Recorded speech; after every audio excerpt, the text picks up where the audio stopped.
So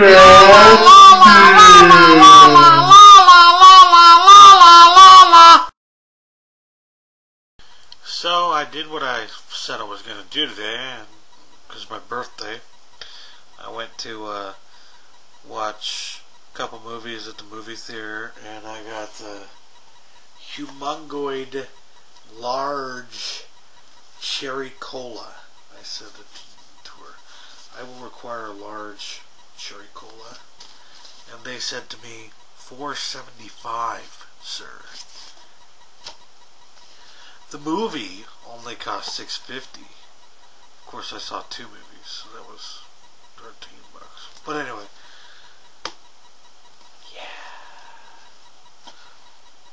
I got this large cherry cola, and they said, "Oh, by the way, free refill." What? This humongous thing is a free refill? No freaking wonder it has a free refill. It's humongous. It was like they were freaking challenging me, man. And you know what Stoudman does when he is challenged? He drinks the entire damn cup in the span of an hour-and-a-half movie, goes back and says, "Free refill, please," and then spends the rest of the day trying to drink his free refill because he's drinking so much damn soda he doesn't want to drink anymore. So yeah, I think I have like 5 gallons of cherry Coke rushing through my veins right now. I went to see TMNT, Teenage Mutant Ninja Turtles, the 4th installment. It's the 4th one. And 300. I saw TMNT first, and let me tell you, the crowd was filled with late 20s, early 30s, something people who had tagged their kids along to see this movie because when they were kids, this is what they used to watch. And man, I gotta say, TMNT was freaking awesome. I was surprised. It was, as I've said before, 15 years to the date that I saw Teenage Mutant Ninja Turtles 3 in theaters on my 8th birthday. So there was some kind of a cosmic event going on there, and I decided, regardless of whether or not this movie is the worst movie ever, I have to go see it on my birthday. And that's exactly what I did. I was surprised.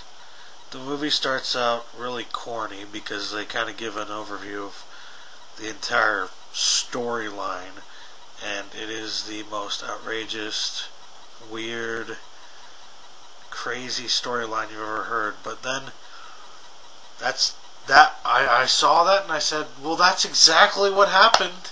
That's exactly the kind of story that's exactly the kind of storyline that the original Teenage Mutant Ninja Turtles was run on.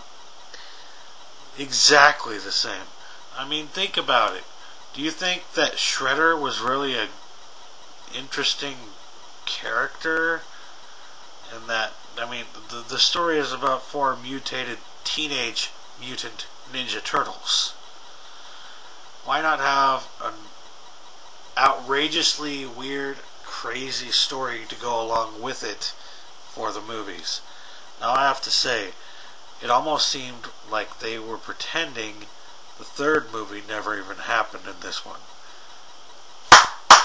Thank you! They mentioned Shredder having been defeated, and that's about it. But yeah. Yes! It's like a true sequel. It's so weird, because you expect like a CGI movie for TMNT to be based maybe on the cartoons that they recently came out with. Well, like the animation might be, but the storyline goes back to the really, it felt like it went back to the original comics. There is a fight between, I don't want to give too much away, so here's like a spoiler alert. There's a fight between Raphael and Leonardo, and that is freaking awesome. It's like it's been brewing for 25 freaking years, and it finally happened. So, yeah. That was a great movie, I think. I mean, outrageous storyline, but it was the Turtles that I grew up with. The ones I came to know and love. The originals. Well, not maybe the originals, but it was the Ninja Turtles. It had the feeling of the originals. You know what I mean? It was back to being badass, not on that joke crap. In fact, there was so little joking that pretty much all the jokes you heard from Michelangelo in the previews are all the jokes he says in the movie, for the most part. And spoiler alert. So yeah, it's not what you might expect. It's a really, really interesting, well done TMNT sequel. So yeah, that's my review of TMNT. Go see it. Or if you're too cheap or lazy, find it off the internet. But I ain't telling you how. I'm not telling you to steal it. I'm just saying I know that people are out there. They're lazy. So yeah. They're cheap. Cheap. I'm cheap. I'm really cheap. But I had a little extra money and I said, you know what? I barely ever get to go to see any movies. I might as well go see one on my freaking birthday. Yeah. I also went to see 300, as I mentioned. And 300, I swear, some parts of it.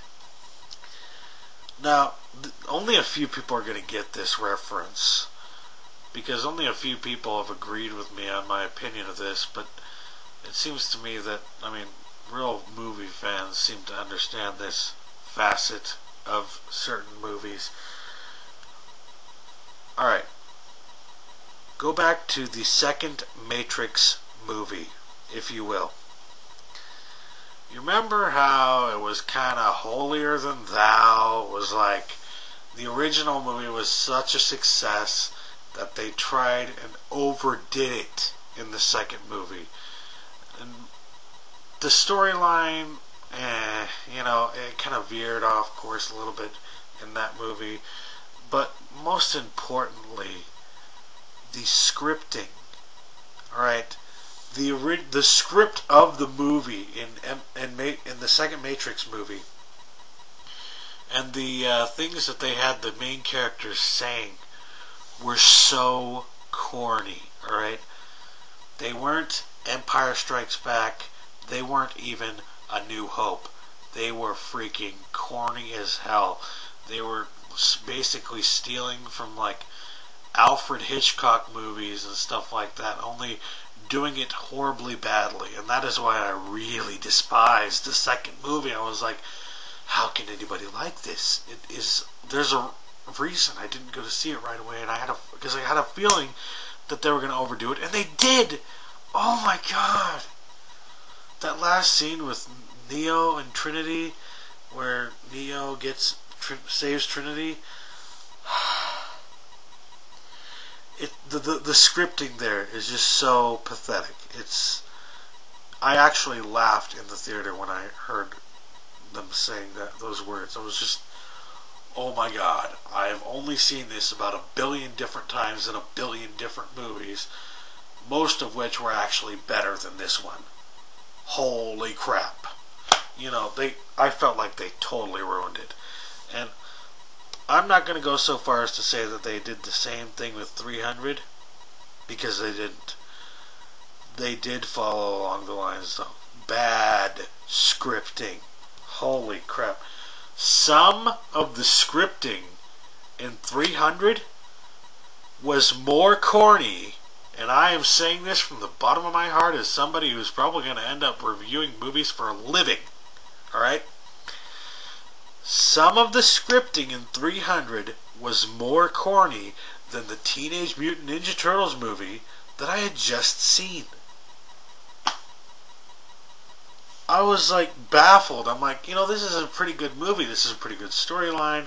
Or a little bit of outrageous here, outrageous there. You know, I can see how people were up in arms over, are they trying to say something about Iran? Yeah. And the current day situation, because I mean, it seemed like there was like a lot of red-bloodedness in that movie. If you take my meaning, all right, a lot of gung-ho action. However, my only issue that I had with it is what I'm saying right now is that there was, some of the scripting was poorly done, and I mean, if that movie had had scripting like The Empire Strikes Back, no contest, that would have been a really great movie. But they kind of ruined it.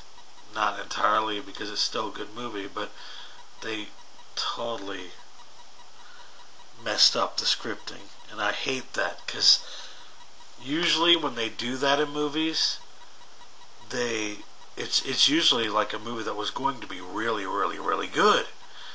Like the second Matrix movie, But no. Instead, they ruined the scripting, and then a movie that was going to be really, really good ends up not being as good as it could have been. Now I understand why they oversold this movie. And one thing to watch out for is it has the typical stuff that the typical oversold American movie has, alright? It has your sex scenes, it has your blood, it has your gore and violence, alright? The tenets of the American movie. But, yeah. For the most part. It was a decent movie, and then they Americanized it too much for it to be good. I mean, this is a story set in a different time, in an entirely different place and era, with a group of people with an entirely different point of view than Americans ever had, and they went gung-ho on making this an Americanized film. So that kind of messed it up. So overall, I give TMNT B+, 300 C+. Could have been better. That's all for now.